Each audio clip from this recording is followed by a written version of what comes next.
Hey guys, what is up? It is Lake here, coming at you with another video. Now today I'm going to be doing a video on my opinions on gaming laptops. Now, in the last few days I've been looking into like a lot of them, just because I'm looking for one right now. And so I thought it'd be a perfect day since I'm probably at my most knowledgeable state of gaming laptops. Not that I didn't know a lot about them before, but basically telling you guys why I would not get one personally, because just kind of telling you the reasons why, and kind of my thoughts on it in general. So yeah, let's get right into it. Now, first off, I have a great gaming PC right here. You know, if I play games on PC, I play it on this. Obviously, it's got an i7. You know, currently 16 gigs RAM, but that'll be upgraded. You know, we got SSDs, we got graphics cards, we got all that fancy stuff. But so this is a good PC, and this is what I do my gaming on. This is what I do my rendering on, all that type of stuff. And for me to buy a laptop to game wherever I go, why would I do that? Because, you know, the only time that I really can't, you know, come home later and play games, because if I'm at somewhere, like if I'm at work or school, you know, I'm not gonna be gaming. Like, I don't see like the purpose of that.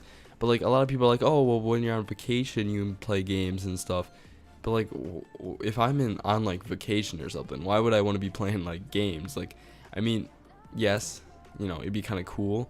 But my solution to that is like I was looking at MacBooks earlier, but MacBooks, I'm just not really a Mac guy.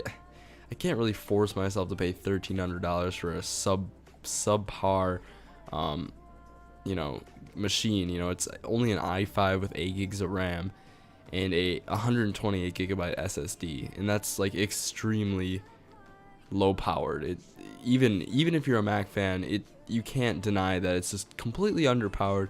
You're like, oh, but the software, it doesn't matter. It's an underpowered laptop that Apple put their name on and basically installed a Linux operating system, Unix, but it's, you know, it's part of Linux, you know, kind of. So it's just, I know it's an Apple and the OS is what you pay a premium for, but that's not really what I want. I'm gonna go for like a Dell. Man, I should really have this memorized, but I'm looking at the really slim Dell XPS 13s with like an i7 512 gigabyte SSD and 16 gigs of RAM with a 4K display. Like, that just crushes the MacBook Pro on all levels. And I can get one. Even I'm looking at getting an open box one, and it's just crazy good deal. For an open box one, it's like, I don't really care. It's just open box, and it crushes the MacBook. And it's just like, it's just crazy.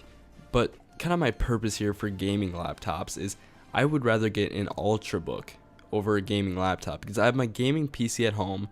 So I suggest you people out there thinking about this, pay for the gaming PC at home and get like an Ultrabook. I know, you know, obviously like $1,300 for a Dell XPS. That's not what I'm talking about when I talk about get like a laptop for just doing your laptop stuff, and then you can remote in to do intensive tasks and that type of stuff, and like render stuff. You can just remote into your desktop, do it, let that render at home. You don't have the heat or anything.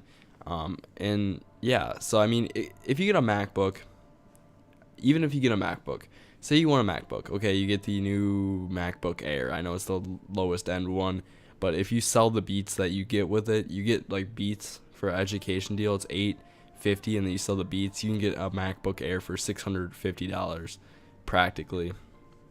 Even less, $600 depending on what you sell the Beats for.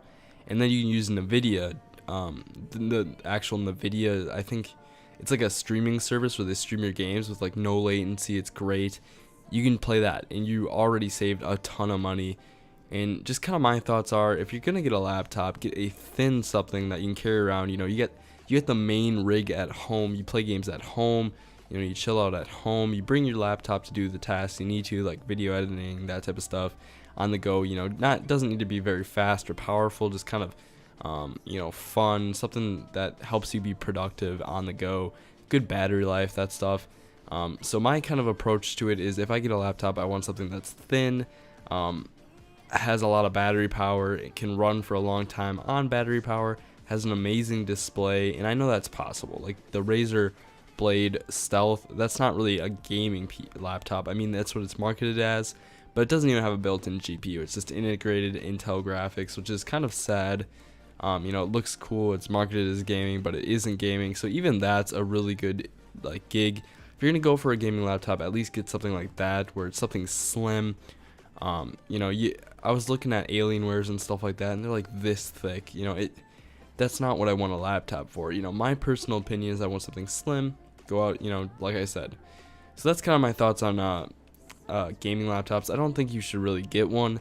Unless you can get like a slimmer one. You know, it's not as much performance necessarily.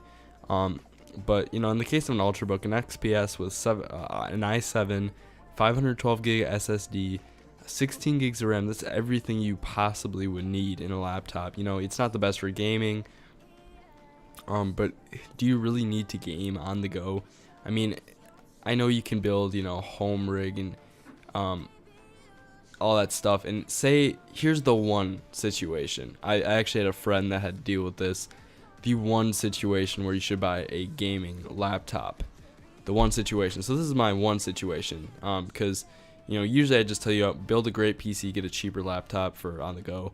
But here's my one situation that I would recommend you get a gaming laptop, a high-powered gaming laptop for the 1500, maybe $2,000 range, maybe even $1,000. You know, whatever you can really afford. Not everyone's got all that money.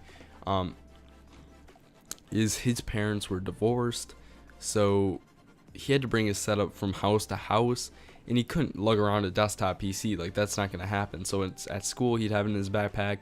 He'd go back from house to house. He can play all his games on his PC, do all his schoolwork on the PC. And you know, he sometimes would bring his PS4, but mostly he would just bring his gaming laptop around from house to house. There's your one situation. It's powerful enough to play your games. You know, it's something like that where if you're gonna just use the laptop, you're not gonna have a PC at home or anything. Maybe it makes sense, but especially in a situation where you're on the move a lot and you don't have a permanent place to actually put your PC, where like at my house, you know, I'm just at home, you know, don't have to deal with any of that divorce stuff. I live at one house, you know, I have all my stuff in here, and that's all how I need it. And then when I'm on the go, I have my Dell. So that's how it kind of works. So anyway, guys, thanks for watching. Let me know your comments and thoughts down below. But I will see you next week, guys. Peace out.